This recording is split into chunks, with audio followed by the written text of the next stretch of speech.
महादेव का गोरखपुर।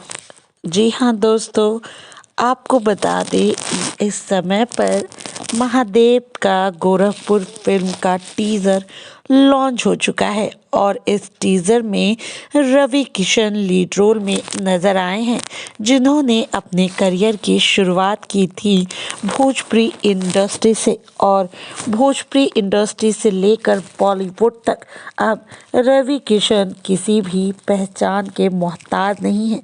उन्हें इंट्रोडक्शन देने की ज़रूरत नहीं है और ऐसे में अब उनकी एक और शानदार फिल्म महादेव का गोरखपुर का टीज़र लॉन्च होने के बाद रवि किशन के प्रति लोगों की फैन फॉलोइंग और भी ज़्यादा बढ़ गई है। बता दें, रवि किशन ना सिर्फ यहाँ पर फिल्म इंडस्ट्री में है, बल्कि उन्होंने राजनीति में भी अच्छा खासा नाम कमा लिया है। सांसद रवि किशन अपने हर हर महादेव के नारे के लिए पहचाने जाते हैं।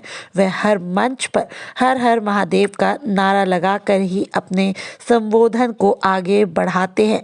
अब ऐसे में महादेव के प्रति इनका लगाव देखकर फैंस का दिल मानो इन पर पूरी तरीके से आ गया है और फिलहाल यूट्यूब पर महादेव का गोरखपुर टीजर जो है वो चल रहा है काफ़ी ज़्यादा चर्चाओं में, क्योंकि वो है यूट्यूब पर ट्रेंडिंग में।